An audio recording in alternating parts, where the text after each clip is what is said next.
त्यावर त्यांच्या खात्यात 2 महिन्यांची रक्कम जमा झाली आहे। जवळपास 2,52,00,000पेक्षा अधिक महिलांना आम्ही दर महिन्याला हा लाभ त्या ठिकाणी पोहोचवत आहोत। मुख्यमंत्री माझी लाडकी बहीण या योजनेसाठी जवळपास 36,000 कोटींची तरतूद ही त्यांनी यंदाच्या वर्षासाठी केलेली आहे। त्याचबरोबर फेब्रुवारी आणि मार्च महिन्याचा एकत्रित असा लाभ याचं वितरण सुद्धा आम्ही 2 दिवसापूर्वीच सुरू केलेलं आहे आणि लाडक्या बहिणींच्या खात्यामध्ये फेब्रुवारी महिन्याचे 1,500 हे त्या ठिकाणी 2 दिवसातच पोहोचलेले आहेत आणि मार्च महिन्याचे 1,500 सुद्धा ते पोहोचवण्याचं काम सुद्धा प्रगती।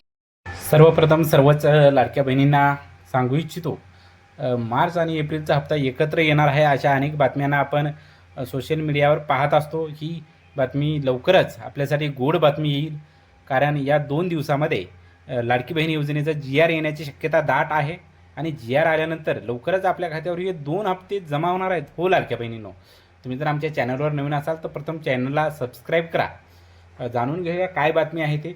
लाडक्या बहिणीसाठी मोठी खुशखबर आहे आणि लाडक्या बहिणीची जी प्रतीक्षा आहे ती अखेर संपलेली आहे। 2 हप्ते लवकरच लाडक्या बहिणीच्या खात्यावर जमा होतील अशी आपण आशा बाळगूया।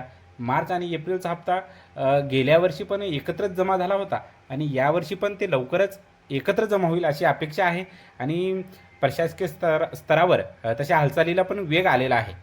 ही जर बातमी खरी असेल तर लवकरच मग आपल्याला गुड न्यूज येणार आहे। उद्या परवा GR येण्याची शक्यता दाट आहे। मार्च आणि एप्रिल च्या हप्त्याची राज्यभरात चर्चा आहे आणि राज्य शासनाकडून त्याला हिरवा कंदील मिळालेला आहे, म्हणजे मान्यता मिळालेली आहे।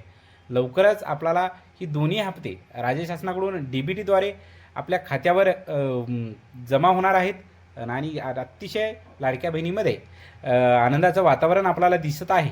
हे दोन्ही हप्ते त्यांच्यासाठी खूप मोठे योगदान ठरणार आहेत आणि लाडके मुख्यमंत्री उपमुख्यमंत्री साहेबाचं करावं तेवढं कौतुक कमीच आहे, कारण 2 हप्ते लाडक्या बहिणींना एकत्रच देणार आहेत।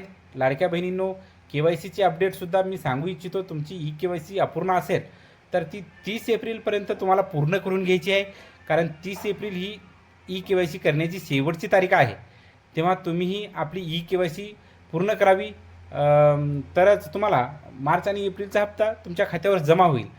आणि त्याचबरोबर या गोष्टीची तुम्हाला खात्री करणं गरजेचं आहे।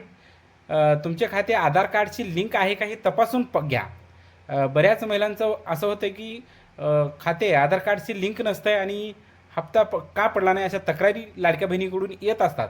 तर तुम्हालाही सांगू इच्छितो, तुम्ही प्रथमतः आपले आधार कार्ड चेक करा। धन्यवाद, भेटूया पुढच्या व्हिडिओमध्ये।